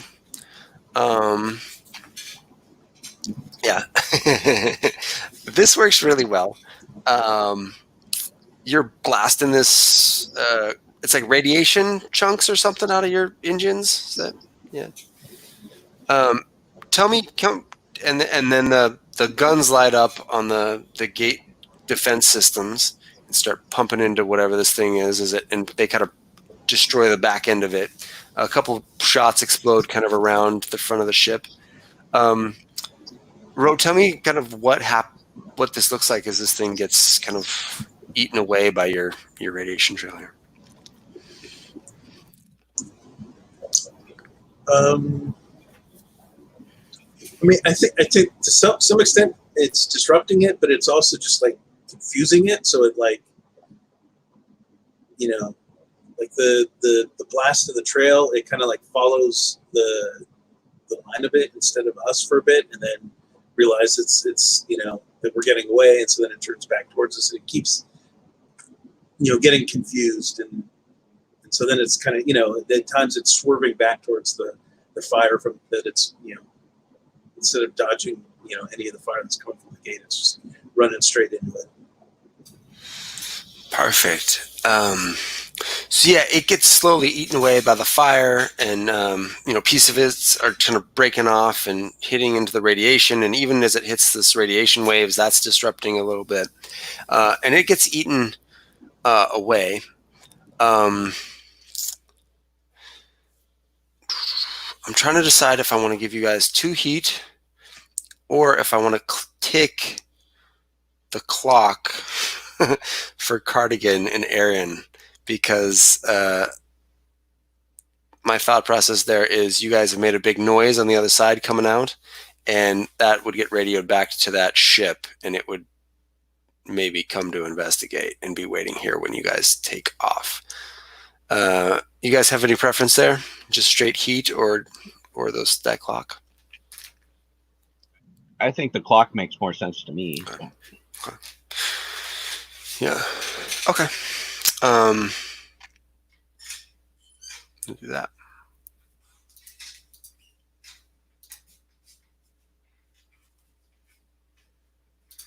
All right, you got 1 tick left before Aaron figures this out. All right. You blast off. You make it away, and I threw some images up in Roll20 for the session tonight. Let's see if the character thing's on. Yeah, it's on the right one. So ahead of you is Mem. Mem is like an oceany planet. A glittering ball of blue as you approach it in this in the blackness of space. You all are aware that the hegemony colonized Mem, and almost 100 years later they found out that there was a whole civilization living under the oceans, which they have since colonized and conscripted many of them into working for the hegemony. You follow the coordinates that were given to you by Arlux, and you break atmosphere. Candyman, tell me what it's like for your ship to come through the atmosphere. Is it a rough type of thing? You guys have pretty good engines, but they're now a little damaged. What does this entry look like here? You're muted.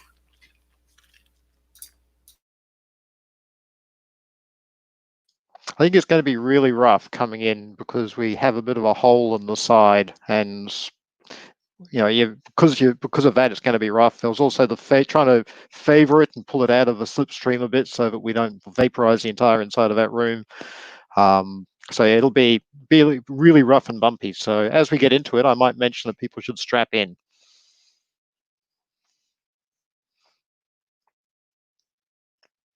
So, but yeah, it's going to be rough and probably a little bit hot.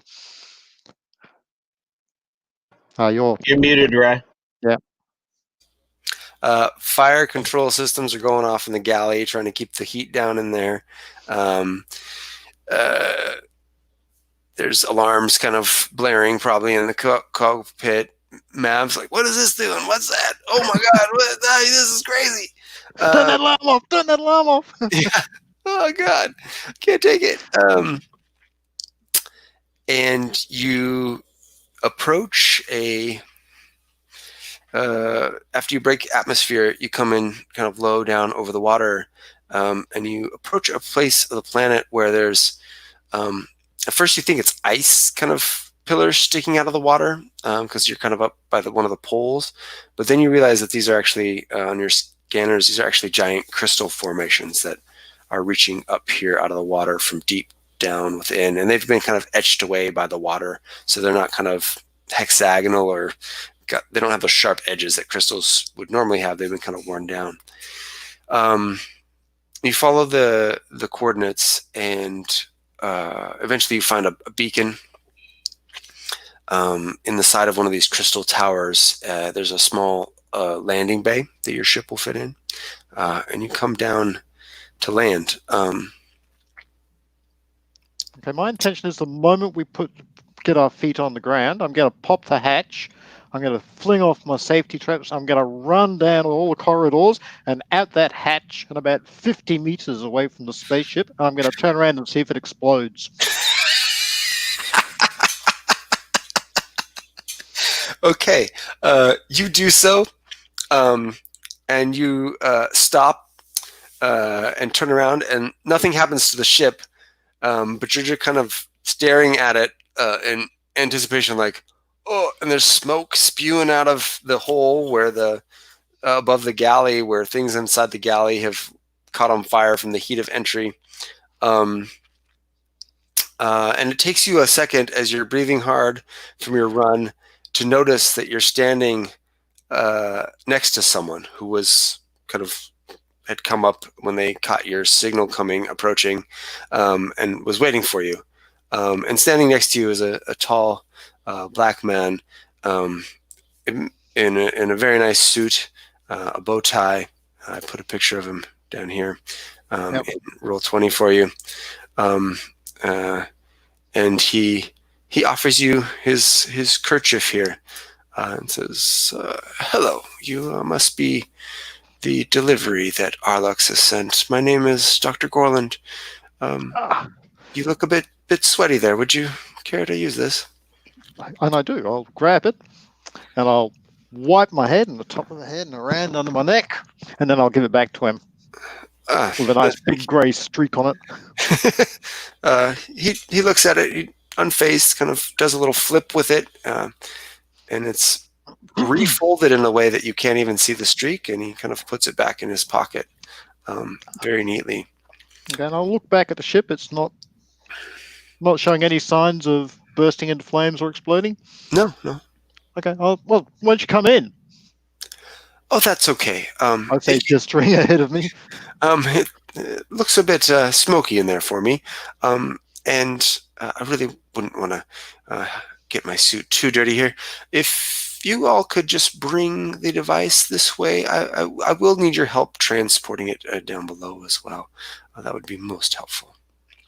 Sure. And I will make my way cautiously back, just keeping a little eye on it to make sure that nothing happens.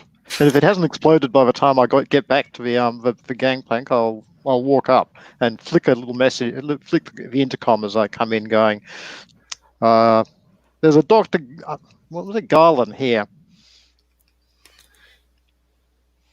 Yeah. Are you all? I assume you're all coming with. Yep. Yeah. Yeah.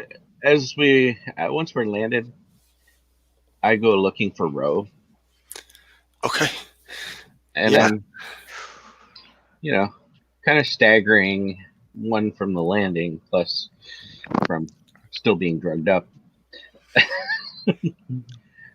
And I look at you and I say, when you have a moment, I'm still bleeding all over the deck.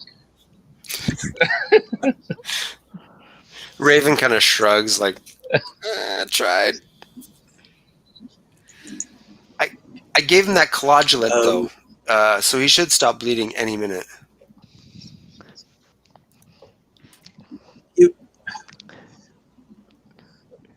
No. That does seem Don't do like that. something you should resolve, Ro.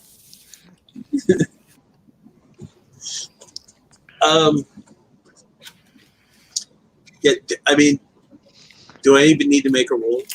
I don't think so. No, stop you bleeding? miss this easily. You can do that. Yeah, we're not in a combat Sorry, situation. I've just got to step away.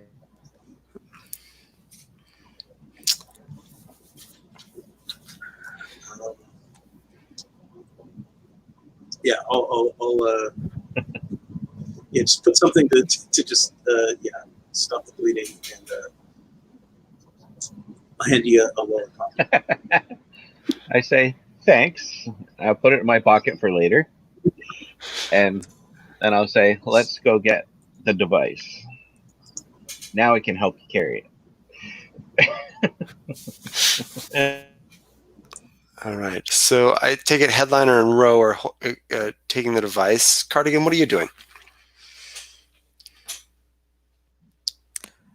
Oh, I accompany our esteemed associate and make pleasant small talk with them on the way there.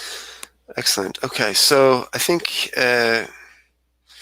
Cardigan's kind of in front, walking with Dr. Gorland, and then Headliner. Is it always this wet on Mem? Oh, well, it gets much wetter, trust me. When the hurricane season comes in, it's very difficult to dock a ship here. Sometimes this bay gets completely swamped out with seawater. And where we're going, it's a lot wetter. You're going to see something you've probably never seen before, my friend. Am I right to assume you are a car gen model? Ah, you have an eye for quality. Yes, well, I used to work for a noble house, and they had a model. Looked very similar to you, but, of course, without the beautiful sweater and the mask. But yes, Aaron was. Oh yes, if that one did not have a mask, it was probably not me. Yeah, no, it was a noble house around here, but they lacked vision. Let me put it that way. But where we are going, you will see something here. Up ahead, you guys kind of come down a corridor, and there is a man standing there who's waiting for the doctor, and standing on sort of a round-ish crystalline platform. And he is kind of wearing I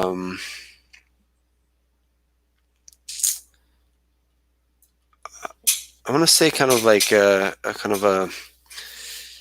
kung fu-y style button up in the front here, but then has more kind of like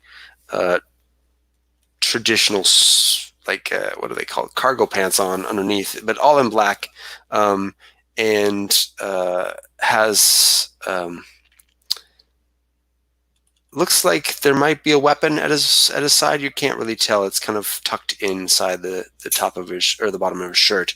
But he just nods curtly as you all step onto the platform, and then Headliner, you see he closes his eyes, and you feel the way around you push down, not on all of you, but just push down on the platform and sink it down into this giant crystalline tower. And you go down, and there's places where the crystal has been etched away into just beautiful murals and stuff so that you can see out into the ocean, but through like etched kind of seaweed strands and sea life of all kinds that you've never seen before, kind of etched in here and there, and then even some depictions of kind of a species of person that you're not really, you've never seen before, not the mem, but something different, where these people have very, very thick legs and kind of tentacled, 6 or 7 tentacled feet, 2 legs, but then they have 6 arms that they also, it looks like a couple of them are often grabbing and holding things, but also some of them are used for support and kind of walking as well in some things. But you see representation of these as you go down into the hole. And Dr. Gorlin said, "So, Cardigan, your trip looks like it was quite eventful. What damaged your ship? I hope it wasn't the hegemony." No, it was actually a quite unique phenomenon involving some rather unexpected energy-based entities. Oh, really? I'm very interested in this. What? Please describe them. Oh, well,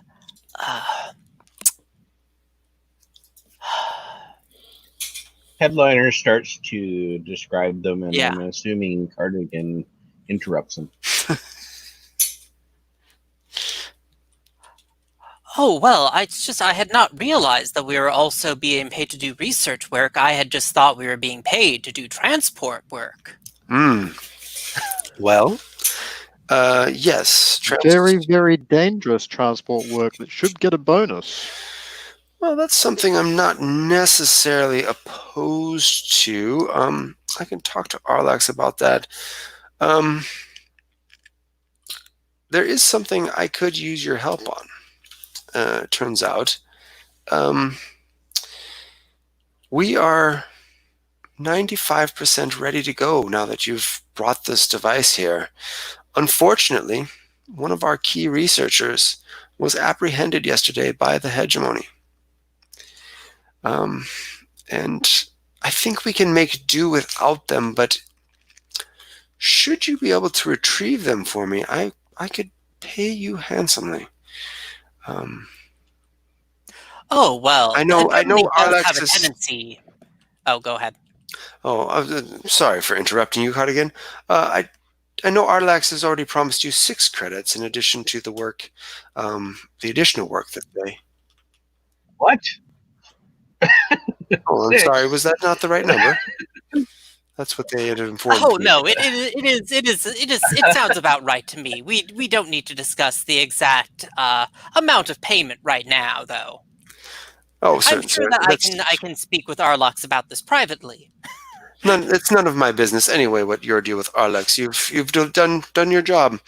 I can offer you an additional 6 or 6, I guess, since we don't know what the number is you decided on with Arlax. Credits. If you can return this person to me within the next 24 hours. You see, we are almost ready to do what the hegemony could not now that we have this device. And you drop down in the disc separates from the tube that it was in, and it's now just free floating, and it floats down into an enormous underground cavern. And they have built a device in the center of this cavern that's probably about 10 times bigger than your ship. And it has all these cables and big tubing and control pads around. And then in the center, there's kind of a big, it's not like a cannon looking thing, but a dish that comes down into a focus. And it looks like they're going to do something with that focus there. And Dr. Gorlin says, we are almost ready to open the gate. The one that the hegemony has tried and failed multiple times to open here in this system. And beyond that, well, we shall see what is beyond that. But I'm pretty sure it will be something that shakes the hegemony to their very knees. Would this be into that space between the gates kind of gate that you're I thinking of don't opening? think so. I mean, of course that space will exist, but we will see where this gate leads. And on the other side, if we have read the Ur writings correctly, there is a being there that will be able to reshape power as we know it, and we shall be the ones to make first contact. Doctor. Okay. Go ahead, Candyman. Sorry. No. Doctor, would I be No. able to look at your research? Oh, I'm afraid not, no. But maybe I can send it to you in 25 hours once we have completed our task here. Anyway, you will find a large floating research laboratory controlled by the hegemon, about 5 clicks to the southeast of here. We believe they have taken Dr. Alil there. Alil is a very prominent member of our group, and we wish them to be returned to us before we complete our work here. Just for the timing of this, exactly what time are you planning on conducting your experiment? It will depend, but I would say with about 24 hours from now. 24 hours. Okay. Okay. Maybe Is there any sooner if chance someone could seal up our window quickly in that time? Oh, If you got a technician can weld something over or put a new bit of glass in? Yeah, I can see to that. Send someone up. But it would be best if you could take care of the rescue mission first. Yeah, we'll do that whilst you're doing our window. That's fine. Certainly, we can lend you, or you have an onboard shuttle I saw. That would be more than adequate to make it to the research facility. Well, we're agreed then. Okay. Rygar here will return you to your ship, and hopefully I will see you again shortly with my esteemed colleague. Okay. He presumably sends us pictures and stuff. Yeah. So we Gives you a description of them. And you return to your ship and make your way towards the research facility, unless there's any objections to that or other ideas here. Nope. I'm just trying to remember the name of the doctor that Marion was trying to meet. I just want to make sure it's not the same one. That's all. No, definitely not. No, she wanted to go to the...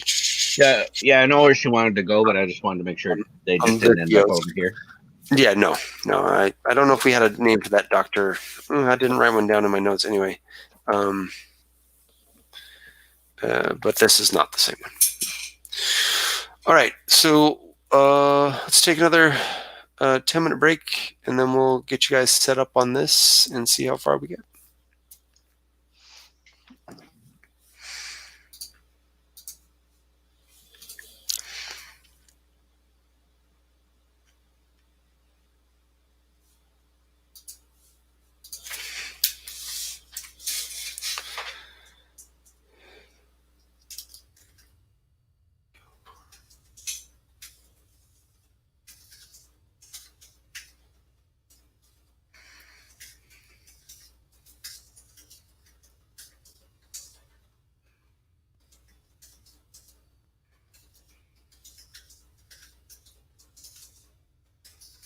You've forgotten to mute yourself, Ryan. Oh, thank you.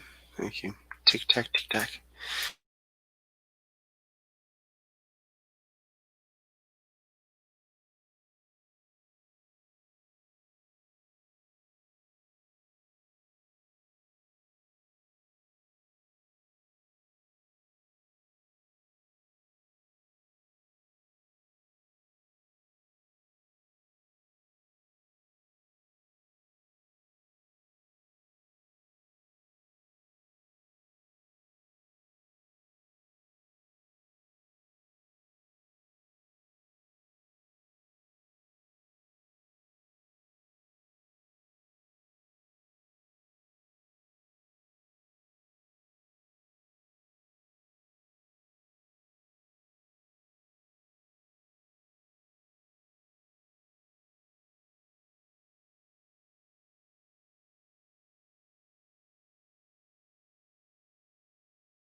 Terry, I had in my notes that we wanted to go over what your artifact does, your precursor artifact. Do you have some ideas for that? I have a little bit of an idea, Okay. but I wanted to talk it over with the rest of the crew. That's all. Oh, sorry, I didn't have my mic in. I had a little bit of an idea, but I wanted to talk it over with the rest of the players because I wanted to make sure it fit in with the idea of what everyone had for the limited sort of mystic stuff. Okay. And in the environment. That's why I. Yeah. But, I kind of wanted it to have something to do with what I had started with Candyman and the jump gates. Okay. And Do you have more details on that, or?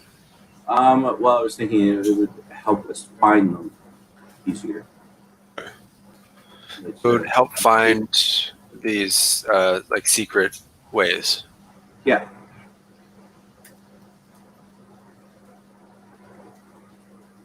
Okay, great. Just allow me to reach out and detect them if that's okay with everyone. Yeah, so then maybe part of your project with him then is learning how to attune to it and get it to do that. Yeah, well, that sounds good. Anybody else have thoughts on that? Kind of a cosmic divining rod. I mean, perhaps if the thing Is what you're is thinking? that you need them as like perhaps it's like a keystone artifact that you need to like make use of these kind of smugglers paths, which perhaps makes it interesting is that then because every artifact has a cost to use and so that there's a cost to using it, but it also means it's much more difficult to pursue someone through it because you also need to have one of these artifacts out. Okay. I don't know. That's just a random thought, though. Yeah. Okay, cool. Let me look into the artifacts a little bit more before next session, and we'll get that on board. I think once we have downtime next session, we can probably get pretty close to using that, so we can bring it into the fiction. All right. Okay. We got about 50 minutes left, so I think we can do a couple scenes. I don't know if we might get through the full extraction here. We'll see what happens. See how those dice roll. And then I'll try to end 10 minutes early so we can do our XP.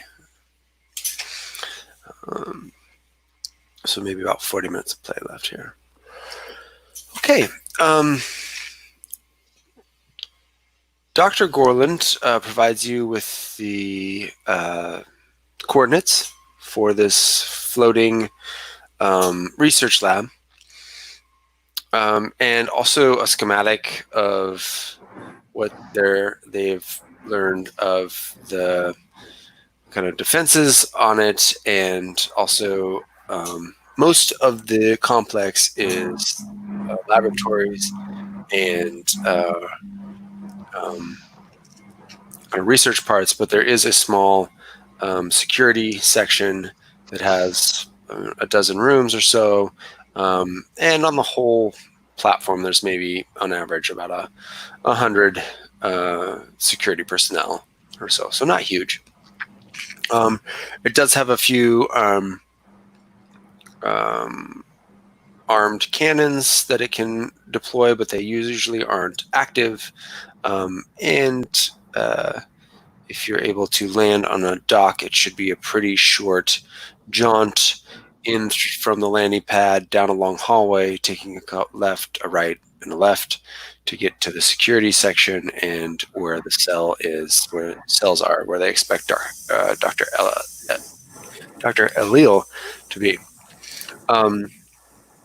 So I think we should do another quick engagement roll here, and then we can dive into that. You guys are in your small shuttle.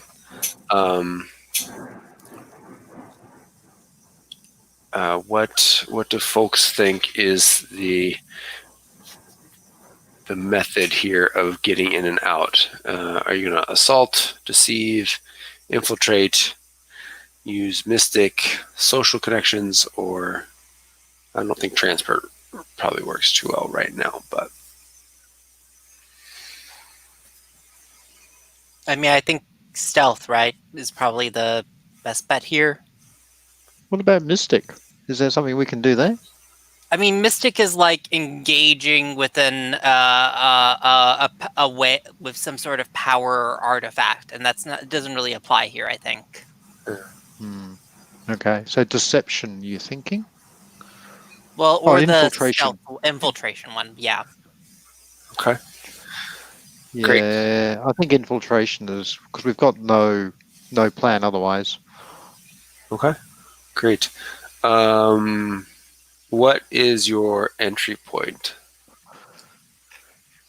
Are you going to land on the landing pad and sneak your way in from there, or do you think there's like underwater access panels, or? What's the weather like? Not bad today. Oh, there's some swell, probably about 20 to 30 foot waves crashing against the side of this absolutely titanic research station. I mean, this thing's probably 2 miles wide.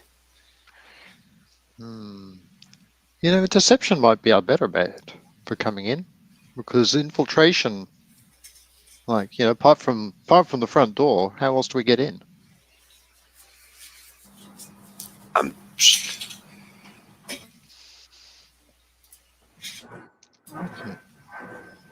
I know, but you could talk us in. I like the deception. Okay, deception. What's the method here? Is Bart going to be coming back online here? Yeah, I suppose Bart is. Yeah. Okay. Headliner might be on this. Okay. Could we just claim we're coming to pick up the prisoner?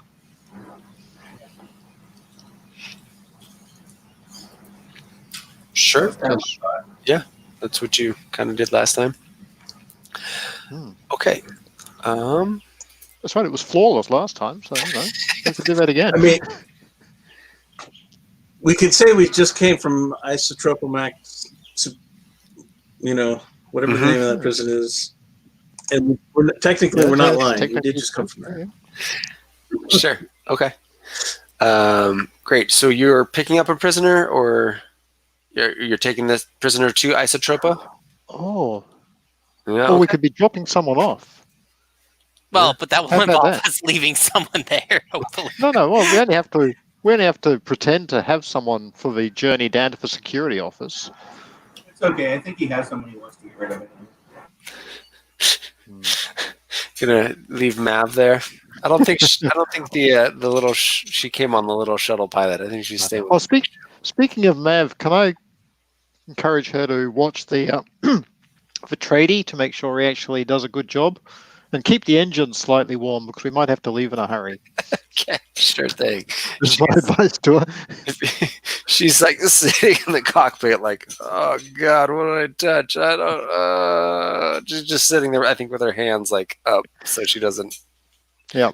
Blow the ship up. Okay, so deception, posing as transporters. Sorry. Posing as transporters for transferring a prisoner to Isotropa Max. Great. Does anybody have any ability to knock up something that looks like a slightly authentic looking document? Is that a thing we can do? Sure, that's a thing you can do. Who has some? I think it would be probably a rig. Doctor, you're the rig man. I have one. I also only have like 3 stress to spend total, though. Yeah. Yeah, so 3's plenty. So I mean, if someone wants to help me, I think that I probably want to save that 3 stress for talking our way in then. Yeah. Three's the average here. Great. All So right. who's our rigger then? Like I have a point of rig. I think you could do hack as well. Would probably work to come up with something digital, maybe. I'm happy to spend a point. I'm happy to rig up something that I think looks like an authentic looking sealed document. Like how Well, bad can it be? sure. Don't worry about the stress. Let's just say you've done this, and we'll let the engagement roll tell us what happens here. So, you guys do get one extra die on the engagement roll, and what else do we need to think about here?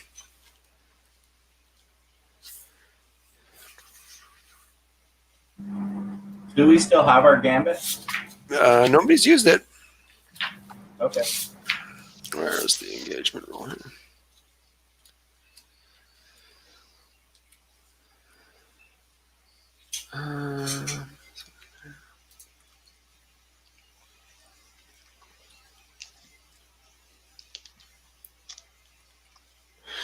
I think. Oh, my thing isn't where it is.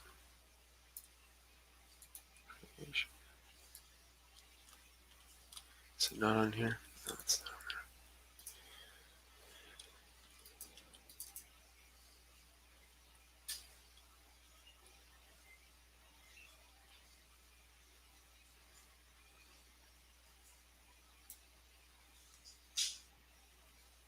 There we go.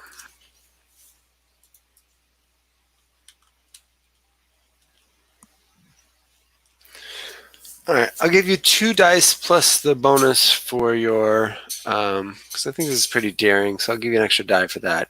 And then you get 1 die for your ship, so that's 3 dice total. Cardigan, are you leading the way here? Do you want to make the roll? Or Bart, I should say. Sure, I can make the roll. Let's see here.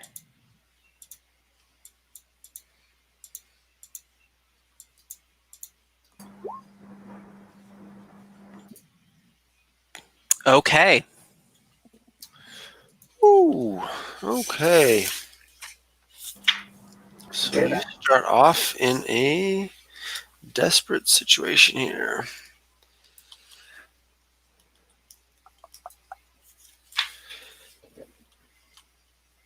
Okay. So you land your ship. You manage to get past the cannons. You have sent over this document claiming that you're bounty hunters. And you were greeted by 2 guards, and they walked you in down the hall to the left, to the right, 2 more lefts to the security chambers. And you guys step through a door. And as you do, on the other side, there are 4 more guards, all with their guns pointed at you all. And the sergeant steps forward and says, "Look, I don't know what the hell this is, but we don't really appreciate people coming down here with false papers trying to extract one of our prisoners. So I think y'all are going to just hang out in the brig for a while until we figure out exactly who you are. And you can set all your weapons down on that table right there." Clearly, there was a misunderstanding here. Perhaps if we took a moment to discuss this as civilized entities. Sergeant, are those our papers in your hand? These that you just sent over. Yes. And he pulls up a touch screen, and you can see the signature of your ship. I think you should look at them again. What's that? I think you should look at them again. Oh. What are you talking? I just looked at them. They're totally false. I ran them through the registry. Look at them again. Give me a roll. Ooh. How many guys are there? 6 guys here, did you say? 6 guys, yes. All with lasers. Guns, blasters. Start again. Any chance you want to continue with this? Oh, I mean, I think were you making? It sounded like you were making a move, an action here. Yeah, He's gonna attune. I'm attuning. So am I risky? I'm assuming.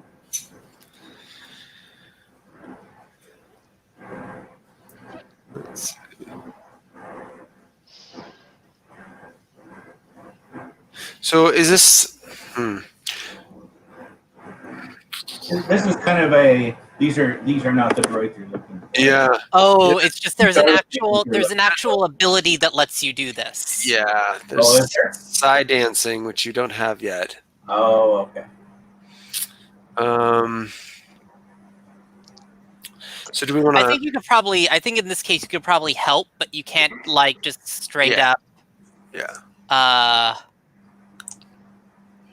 I'll let you help with your tune if you want to spend a stress, but I think you need to have the move to do the Luke Skywalker thing. You're not quite there yet, or the Obi-Wan. Yeah. So he looks at the papers again, and he says, "Yeah, I don't know why you want me to look at these again. I just looked at them, and all looks." I can assure you that they are entirely in order. And any irregularities you encounter is clearly your own incompetence coming to the forefront. Oh wow! Okay.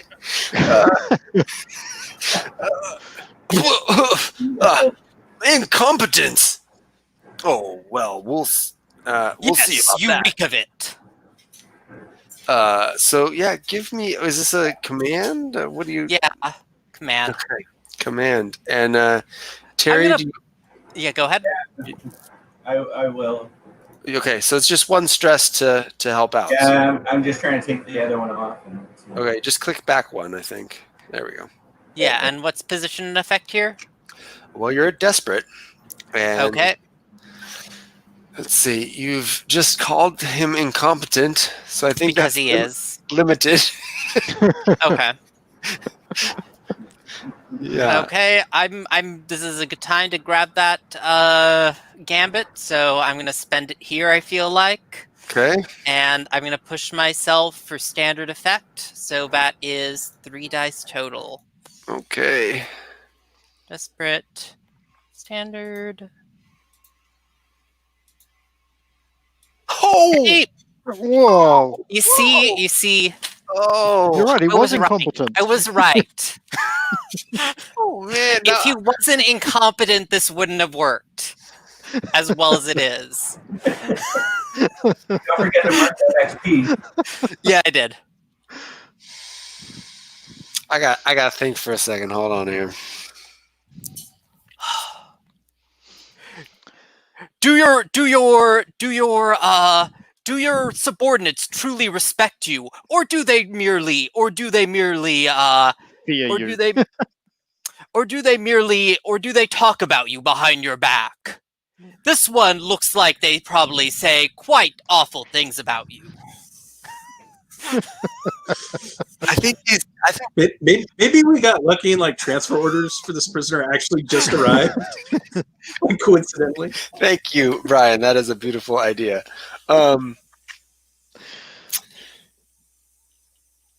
Yeah, I think the look on his face is the look I have on my face right now, just like, trying to think of like how to respond to like being this insulted, and his subordinate, who you said this about, is just like, oh crap, why did he say that? That's the total truth. How does he know this? Why is he outing me like this? Oh, fuck. And so he's got a look of like just like, oh shit on his face, and this is your expression betrays you. I've never been so insulted yet. And then one of his other subordinates from behind him says, "Sir, some orders just came in with their ship registry asking for immediate prisoner transfer for Dr. Was it Elil? Yeah, Elil. Why don't you go and work on the paperwork, and we'll handle this. I'll go get the prisoner right now, sir." and he just looks at all of you and just kind of shakes his head and walks out of the room like he's totally doesn't know what to do. Oh my gosh. Critical. And then a few minutes later, the guards come back. They pass. Dr. Alil is an older woman. She's got kind of total silver hair, and she's in a prisoner's kind of jumpsuit. They say, sorry, sir, starting to hard again. I need a biological being to do the thumbprint transfer so that you can have control of these, the restraining device. But I'm afraid it won't work with you, sir. Bart, sir. My Oh, flesh Bart. servant will take the role. Okay. Which one do you point? Forward Which as one? my flesh servant. Yeah. I think probably Candyman. Candyman seems the most flesh servanty. All right, I'll give him a look and advance with my thumb outstretched. Okay. The guard presses his thumb against it, presses a couple buttons. You put your thumb against it, it turns green. And they escort you back onto your ship, and you take off. And Dr. Alil kind of looks around at the ship, and he's like, "Oh, sorry for," or she says, "Very interesting transport device you have here. Doesn't look like it's hegemony class. Can I ask who you really are?" Well, before saying anything more, I should apologize to you, Candyman. You are not the member of the crew that I think of as a flesh servant. Flesh servant, I say again.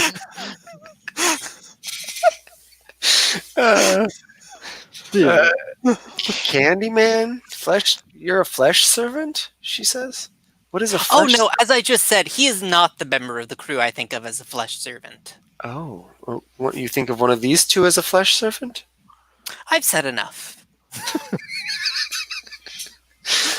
Okay. Oh well. So you guys, yeah. Anybody else? It's okay. We don't want to know the answer to that. You make it back to the research station. I think you fill Dr. Alil in on the way. Rygar Repaired our is. ship. They're working on it. Yeah, there's a couple Hurry. couple of folks up there welding a new piece of glass into place and riveting it into place. You got back a little bit faster than they were expecting. And Rygar nods to Dr. Alil and says, I hope the extraction went as possible. We spent a bit of cred there at the end to try to get a hacker to get their codes in. We weren't sure what the competence level of their crew was, but it looks like it worked out. So please, Dr. Gorland is waiting. And you notice that this time Rygar is no longer wearing the kind of civilian clothes that they had on before, but a full zero gravity level space suit, and is carrying pretty heavy weapon on their shoulder. You folks have done your work. We will have the credits transferred to you as soon as they are done. We suggest you leave. This sector is about to get a little bit crazy. That's my plan. Okay.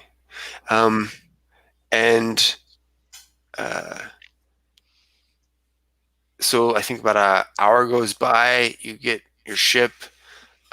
They finish up the welding on the ship, and you guys are loaded up and just about ready to take off. On the basis that they've kind of been given vague orders, I will encourage them to refuel it, and so on and so forth. Okay. We could, yeah, sure. I'm still rolling around from the critical here, so that's fine. You are about 10 minutes from probably being ready to launch when you hear the sound of a ship breaking atmosphere, and it's probably about 2 miles away that you can see it coming down, and it is the capital ship of the Duke of Courtnight. Rook. And they're coming in fast. You see, as soon as it breaks atmosphere, about 20 smaller fighters immediately launch from the sides of it, and it's coming your way. So yeah, we'll leave it there for next time. I think that's a good place to stop, and we can go through and got enough time, we can probably do a couple of stars and wishes. It was helpful last time. I tried to bring a little bit of that stuff in here tonight. So cool. Let me end the broadcast and we'll do XP. I forgot to ask at the beginning, even though I put it in my notes. Is everyone good with me sharing this online? Yes. Yep. Yeah. Okay. Steven, Brian? Oh, Brian's busy. Good. Okay. Brian, you okay with me sharing the recording? Cool. All right.